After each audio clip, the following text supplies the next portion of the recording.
Hello everyone and welcome back to my channel Beth Chats Books. Now today's video is going to be my best reads of 2020. So 2020 has been a fantastic year of reading for me. I've read so many books I've enjoyed. I found this year that doing my worst reads of 2020 was much harder to compile than my best reads. And I've decided to include fiction and non-fiction in my best reads of 2020 video because I didn't read enough non-fiction this year to really justify having two separate videos. I know a lot of booktubers are doing best fiction and best non-fiction of 2020, but I just didn't read enough for that. So there's a mixture in here, but I'm just gonna crack on with it. So again, these, like in my last video, are in no particular order, but I'm going to start off with The Sanatorium by Sarah Pearse. Now, this is coming out in 2021. I got a NetGalley proof ebook of this, and I absolutely loved it. I think it's coming out either in January or February. It's definitely coming out in the winter time, which is perfect because it's set in the winter time in the Alps, the Swiss Alps. And it focuses on an old sanatorium that's been turned into a hotel, and Elin, the main character, is there with her husband Will to celebrate her brother's engagement. When they turn up, the fiance to her brother, the female, can't remember her name, she works at the hotel, and so she said, we'll just do the engagement party here. And then strange things start happening and the lady goes missing. And Elin is a police officer in the UK, but she's had to take some time off because the last case that she did caused a lot of PTSD for her. So she's currently off work as a police officer. Obviously she sees this mystery and starts getting involved. And we take the story from there. I think it was so compelling. It was just so well written. The thriller was really well pieced together. We get character development from all of the characters. I love Elin because we can play around with that trope of whether she's a reliable narrator or not. Her relationship with her brother is really interesting. It's much more complex than it first seems on the surface. Also, she has an intimate relationship with the fiance, the female character, because they were kind of friends before. And we explore that a little bit as well. So there's lots of great character development and secrets, which I love. I love the setting of the sanatorium as well because it has that creepy, unnerving element of what the history of the building was like. And we also get a little bit of that history that weaves into this thriller as well. Absolutely fantastic for a debut. It's so cleverly written. I love the setting and how the sanatorium takes on a personality all of its own. I love that it's wintry and cold. Oh, it's just so well plotted and paced. And this author is one to watch. This will blow up next year. I am absolutely certain of it. Absolutely incredible. I was also really chuffed because I messaged her on Instagram and she was really thankful for it. Seems like a very sweet author. And I just wish her all the best. I'm really excited to see where she goes. So congratulations, Sarah, on a fantastic thriller. And then the next book I want to mention is The Vanishing Half by Brit Bennett. Now, this book will probably be on everybody's favourite reads of 2020 because this is a masterpiece, in my opinion. So this follows two twins, Stella and Desiree, who live in Mallard, which is an area for lighter-skinned black people. It's a remote community, and they kind of end up working and living in the white community as maids and as staff because they are accepted more by the white people because they're more lighter-skinned. The two twins at some point leave in their teenhood, so that's around the 50s and 50s, 60s period. And one of them ends up marrying a white man and passing off as white and living in the white community. And the other twin ends up marrying a black man and has a black child who's obviously more darker skinned than her. And she lives in that community until she has to kind of return back to Mallard. So we kind of start the novel with one of the twins returning back to Mallard, and we're reflecting on the two paths that the two twins have taken and how that affects their children. It's just beautiful. This reads like an epic, big, chunky novel, but it's actually only around 300 odd pages, 350 pages. The style is incredible. I've never read a book where she can pace so effectively by starting a new paragraph and spacing out on the page. We're suddenly taking a pause, taking a breath, and then we're looking at something else, which I found incredible. I've never really read a book where she controls the pacing through her writing so effectively. Also, the main characters, we spend time with all of them, which is really great. I know a lot of fiction where we have different perspectives. We rush certain perspectives, or we get a second-hand account of how somebody felt based on another character talking about it. In this novel, we get everybody's clear perspective and intentions, and we also find out about their back history, but each character is as interesting as the last. I find usually this setup of a book, I find that certain characters I connect with better and others I'm less interested in, but I didn't have that with this book. It's just incredible. I also think in the light of the Black Lives Matter movement this year, it's been really important to have more diversity in reading, and I'm really happy that there's a book written about colorism and the issues around that, because I've read a lot of fiction this year, hopefully more next year as well, about the black community and their experience, but also being mixed race or having a lighter skinned colour in the black community also affects how they're perceived by their own black community, but also by the white community, and it's a very complex issue. So I'm so pleased that it's represented in such a beautiful way in this novel, and hopefully this is springboarding a lot more fiction that deals with this subject matter as well. So this also has a lot of LGBT representation with some of the other characters, which is fantastic. I was just thinking this year how pleased I am that so much fiction has come out that's dealt with LGBT characters that are also black. I love that representation, so stunning, stunning book. Loved it. And then that will link me in quite well to the next book, which is The Death of Vivek Oj by Ikweke Emeze.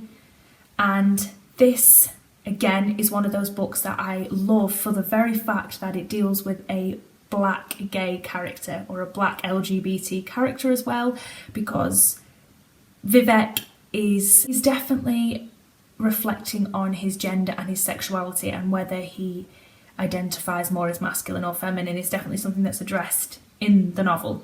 So this novel is set in contemporary Nigeria and follows Vivek and his cousin, and it deals with two individuals who are attracted to one another and are dealing with their sexual identity and awakening in a place like Nigeria, which is obviously very homophobic and does not want to see the rainbow of diversity in gender and sexuality. But the thing that I loved so much about this novel is how brilliant Vivek is as a character. He absolutely lights the story up. He is effervescent and he is so comfortable in his own skin, and it's really interesting contrasting that with his cousin, who is very much ashamed of his sexuality. And Vivek is just an intoxicating character to spend time with. I just found him so soulful and beautiful, and the depiction in this novel of the exploration of that sexuality and coming against the struggles and the perception from the wider community, and then the tragedy elements in this novel are just heartbreaking as well. I just think it's written so beautifully. I know a lot of people love this author, and this is a book that's slightly different than other works that this author has written, but it is just dealt with so beautifully. Stunning book. So I hope that more people read this and rave about this, because it was just so refreshing to see LGBT identity and black identity together without it having to be a token thing. I really want to see this diversity in our books in the future, and obviously just people picking them up because they enjoy them, not because they're ticking a box of being aware enough to read those kind of books. So there's that one. Then the next book is Death in Her Hands by Tessa Moshfegh. I raved about this recently. I don't think this book will be for everyone. That's just a little caveat here. I think some people love Tessa Moshfegh's writing, but other people have found that this book doesn't really make much sense to them. I think the reason I love this so much is how convincing of a writer Tessa is. I am fully on board with what she writes, and although, again, this book doesn't really have much of a plot, I was completely 100% in with this book. So this follows an elderly lady who has moved to the area, and she's walking a dog in the woods when she finds a strange note that says that their body of Magda is in these woods, but you won't be able to find it, and I didn't do it. So some ominous note. And then from there, it's an exploration on this elderly lady's imagination about who Magda might be, and how this person who's written the note is connected to this victim, whether they really are dead. And she kind of creates this character profile of who Magda might be. And I just find that really interesting, because the way that she writes this book is almost like authors must come up with their plots and their devices and how they conquer and start the process of writing, because the way that the character writes down things that might be tangible characteristics or personality traits of Magda made me think that this must be what authors do in their offices. They must start writing things down to make a tangible character, and the person in this novel makes Magda into a character that before we just didn't know, and out of thin air she makes her something that we can believe in, which I just found so fascinating. And in this book, the character doesn't really do much. She goes to the library and she mooches around, and then she spends a lot of time at home thinking about who Magda is. And I just don't know why, but I just really connected with this. I just found it really unputdownable.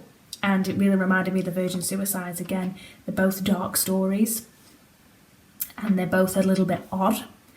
And they both tapped into that part of my brain that just has to keep reading and that just finds it really, really interesting. So that one. Then I finally got some non-fiction to talk about, and that is No Visible Bruises by Rachel Louise Schneider. Sorry, the cover, the way that it is, it's just very hard to see. There we go. This I gave 5 out of 5 stars when I read it for the BookTube Prize non-fiction ranking. I think this is so important, and I think everybody should read this book. I still think about it now. So it talks about domestic violence and how it affects all crime, and how a lot of very violent murders can be linked back to the very first budding of domestic violence that is present in that person's life, and how men are responsible for these murders from direct links of marital domestic violence, and how domestic violence is responsible for so much crime and so many bad things, and how we can actually start pinpointing where somebody's going to go much earlier than the murders that they commit. So it does have case studies of people who've been killed by loved ones, and it kind of goes through people's true life of moments when the police have not jotted something down, when services have not been contacting one another to let them know that this person's on their radar, when women come forward about domestic violence and it just doesn't get taken seriously. So real victims' families have helped the author compile some of this argument, and how we really need to be dealing with domestic violence much better than we are doing. So this is predominantly focused in the US. It doesn't really reflect much on other countries, and it doesn't reflect on same-sex couples either. It's predominantly just male violence against women, and obviously doesn't deal with women's violence against men either. But it gave me so much food for thought about this topic of domestic violence, and how it says on the back it's a global epidemic, and how we belittle domestic violence, and because it's in a private personal space, the home, how police forces don't want to get involved, how a lot of calls to house and disturbances, a lot of women coming forward and reporting their partners just doesn't get taken seriously because it's in that domestic sphere, and how it has an absolute detrimental effect on women's safety. So this book is just so well written, and it's very painful to read, but it really does look at how other services, police hotlines, but then also priests, because particularly in America religion is very prominent, so people like priests who have a big part to play in the community, how mental health institutions, how social workers, all these different places, if they communicated important information, would be able to stop the flow of violence before it leads to murder. So very, very powerful book, and I just thought it was written so well. One of my favourite reads of this year. So powerful. And then I also want to mention Girl, Woman, Other by Bernardine Evaristo. Now, it feels like a different year that I read this book, but I read this when I was just home from Budapest with my friend, and that feels like a million miles ago, but that was really before we got our first national lockdown, so it really does feel like a whole other year of my life.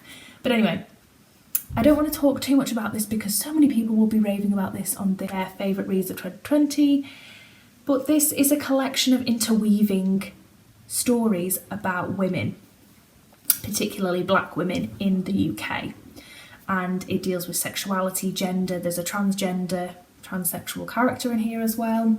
It deals with LGBT women, so bisexual and lesbian women in here, and friendships. It talks about the arts. There's loads of different interesting topics in here, but these stories are written so well, and a lot of characters feature in each other's stories, and these women's individual stories are so interesting and so propulsive and just visceral, and this is just a love letter to black British lives, and it's just so powerful, and it's just such a great year for this to have had so much power and so much presence when the Black Lives Matter movement erupted this year. And I just think this book will be timeless, and it's so of its time this year, and just loved it. And then I also want to mention Know My Name by Chanel Miller. This, I didn't give it a full 5 stars in my BookTube prize non-fiction ranking, but upon reflection it really was one of those pivotal reads this year, and it did actually win the non-fiction round for the BookTube prize, so it really is of this year. So this follows Chanel Miller, who was a victim of a rape on the Stanford campus. She didn't actually go there, and it was at a party, and she was intoxicated at the time and semi-unconscious when the sexual assault happened. And so all of these things work against her when she comes forward about the assault, when she finds out she was raped and she wants to take further action. He also happens to be the perpetrator, a successful football sports star at the campus, and she is treated as if she is lying.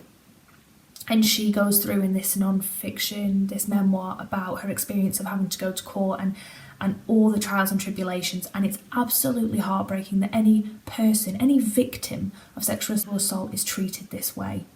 The harrowing way she's treated, the effects it has on her close relationships, the guilt she feels, the confusion she feels because she had alcohol, and how that also goes against her, and how she's classed as unreliable because she had alcohol at the party, and how she can't rely on her memory and she feels very isolated, and the effects that the assault actually has on her sense of self. Harrowing stuff, but so important. And then at the end of the book it has her witness statement, which she released anonymously, and it kind of blew up on the internet, and her writing is absolutely exceptional. This book is written so well. The language that she chooses and the way that she can evoke such emotion in her writing, it's absolutely extraordinary and very powerful. And I think she would be a very successful author if she wished to pursue writing in any capacity after writing this book. But this book is the ultimate mic drop to sexual assault and the insidious nature of it in America and the way it's treated. I've heard of campus rapes before and sports stars, and this story is not new, and it's disgusting that it's still happening and that the way that the victims are treated is abhorrent and vile. But this book is absolutely extraordinary, so I really think that if you're going to read a memoir in 2021 and you haven't read this, pick it up, because it really will impress you. It really will change your perception of the American justice system, even if you're already sceptical of the American justice system.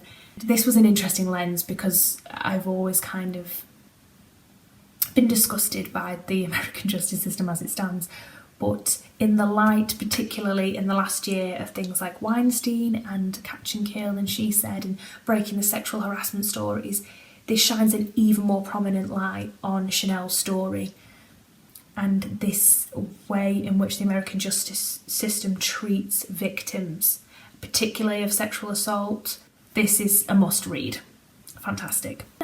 Then I also read this year, which feels like, again, another year of my life, it just doesn't feel like these all happened in the same year, is Bridge of Clay by Marcus Zusak. Now, this is a massive chunky book that follows some brothers, and it's about them growing up. They're pretty feral. It's set in Australia. They've lost their mum and the dad's just not very present, and they're exploring who they are, and they're just enchanting in a way that I can't really describe. Some of these books that have landed on my list are purely because of the way the characters made me feel and how I felt very maternal and protective of them. So Vivek is an example of that. I've just felt this gush of affection for that character, and I did for the main protagonist in this novel, and how he's steering his way through the world, finding it hard to communicate with his father, and he has this romance with this girl of the neighbourhood, which is just so sweet. And he is an interesting character because he's more effeminate than his siblings, and he's living in a very male dominated world where you just suck it up, buttercup, and he's trying to process a lot of things that he has to keep quite close because his older brothers and his younger brothers and all, he's got 4 other brothers, don't really allow him to have any place to express himself. And then when he meets this girl, he opens up a little bit, and then there's some consequences for that as well. So it's just gorgeous, and I definitely would reread that at some point. It just has this epic feel and feeling kind of book. It just made me feel a lot of things, and any book that can do that usually has a deep place in my heart, and this one certainly does. The next book I want to mention, because it also links into a character that I feel very protective of, and that is Shuggie Bane by Douglas Stewart. This won the Man Booker Prize this year, and I'm so glad it did, because this really was heads and shoulders above the other novels that I read that were on the long list this year. It was in a completely different league, in my opinion. So this follows Shuggie Bane, who lives in Glasgow. I think it's set during the Thatcher years, and he lives with his mum and his brother and sister. His sister ends up marrying and moving away. His dad isn't really present. He's a very fleeting character, and he does pop up occasionally in the novel, but it's usually not for any good reason. And his mother has alcohol abuse issues, and he's quite effeminate, and he's bullied, and obviously he knows he's different, and we as a reader know he's homosexual, but he's coming to terms with that, and it's kind of a Bildungsroman for Shuggie. He starts quite young, and then it gets to his teenage years, and it's the really stark and horrible, gut-wrenching relationship between him and his mother, and how he adores his mother, and he wants the best for his mother, and she just keeps failing because of her alcoholism. Oh, it's just so heartbreaking. It just really caught me in the feels, and Shuggie is a character that I really viscerally wanted to pull out of the book and protect. He is absolutely stunning as a character, and it ripped my heart out into several pieces and just stomped it on the floor. It was the most emotional book I've read this year, and definitely the one that will stay with me. It's haunting in some places. It's just so sad. Just gorgeously written though. It does have the Scottish vernacular, and I have seen a lot of American booktubers have found that quite difficult. I thought it gave that authenticity, especially because it's really semi-autobiographical about Douglas Stewart, the author's life, and it's just done in such an authentic way. Just stunning. Another one is The Girl with the Pearl Earring by Tracy Chevalier. I just found that I was totally invested in this story. It has this really interesting relationship between Vermeer and the maid, and it's meant to be a fictionalised account of what inspired Johannes Vermeer to do the famous painting Girl with the Pearl Earring. And I've realised I have a bit of a penchant for novels that are fictionalised accounts of something that historically happened. I'm currently reading Rodham, which deals with Hillary Rodham, if she didn't ever become Hillary Clinton, and I'm actually finding that really, really fun and enjoyable and really well written. I'm kind of sinking straight into that story, and I had the same experience with Tracy Chevalier's Girl with the Pearl Earring. I can't accurately describe how talented the writing is for me to just completely submit myself to this world. I think the way that she wrote about that location, that period of time, was done in a really great way. It was just very convincing and engrossing, and I really liked all the characters and the relationships to one another, and it kind of had this suspense that was building and anticipation that I really enjoyed. It's quite short, and I think this book has everything that I wished a single thread had, which I just didn't think was done as successfully as Girl with the Pearl Earring. I think she was quite confident about her setting and her period of time, and she wrote about this period of time very convincing. The historical fiction felt very real, and like she'd done a lot of research into this period of time and this setting to get that right. It was set in the 17th century in the Netherlands, so it just felt really alive, and the characters came off the page. So yeah, I really, really liked that novel. Then I have another non-fiction, which is Say Nothing by Patrick Radden Keefe.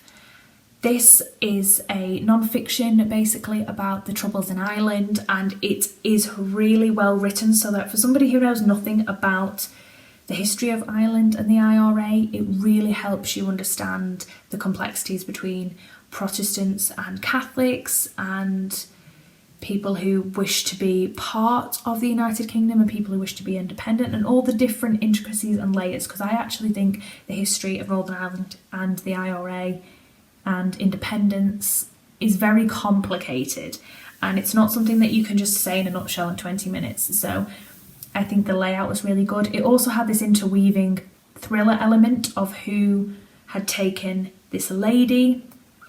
She had 10 children, I believe, and she lived in a block of flats, and she was taken mysteriously and never returned, and who took this woman and for what reason. And then we learn about the development of the IRA, and we have several different stories that kind of eventually connect and make the whole book make sense. So I think structurally it was done really well. The writing was really accessible. It wasn't stuffy or academic, and the structure of having this kind of mystery element really helped keep you absorbed in this story. It wasn't like a history lesson. They didn't throw a lot at you, and the author obviously went to very great lengths to allow us to have as much accurate testimony from all the individuals involved as possible. So he interviewed and obviously got written statements from the lady's children, from high members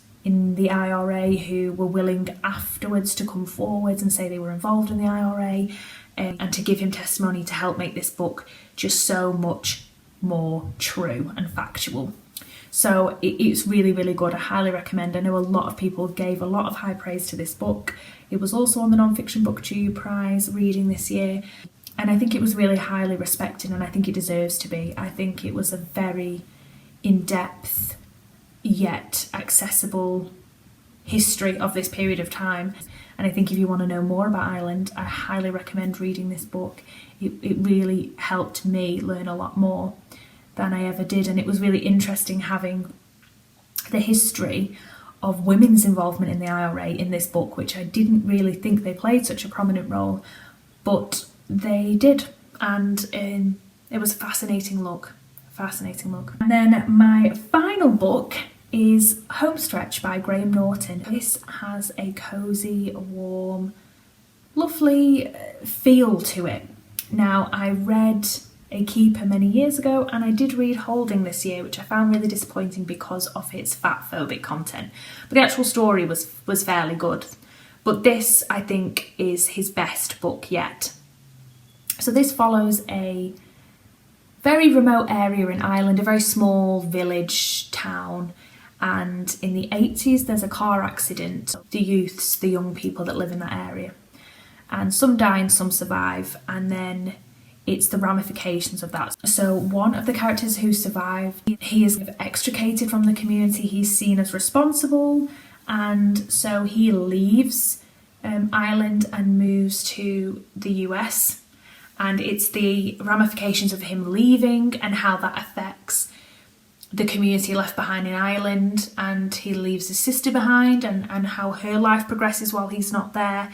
And then it kind of goes back to the present day where they're meeting again. So he returns to Ireland and sees his sister, and all the family secrets and histories come to the forefront. You learn some truths that weren't evident at the time. I just love stories that have mysteries from the past that we have to go back into the past to excavate that period of time to find the missing nugget that helps us make sense of the present. I love stories like that with the going back in time. I love family secrets, family histories, dramas, sagas, things like that. I love just the history of a family. That's why I love things like Anne Tyler's novel. A Spool of Blue Thread, that was an intricate look at a family. I loved Homegoing by Yarn Nassie because that's a family history, and I love this because it really is looking at a very small knit community and families, not just one family, but how they all interconnect. I love those kind of more familial relationship examinations more than a heavy plot.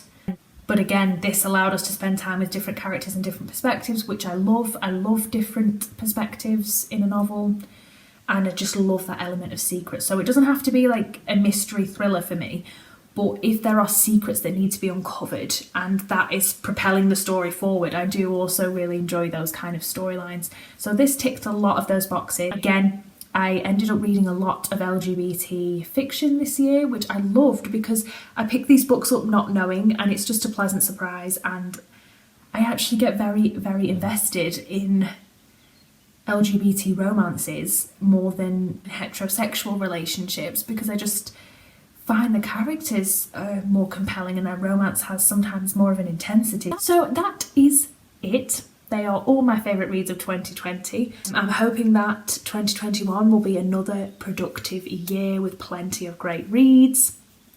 And I hope it's the same for you. Happy New Year, happy 2021, because by the time I upload this it will be 2021. Yeah, I will be giving you my book haul very shortly. But thank you guys so much for watching, and I'll be back very soon with a brand new video. Bye now.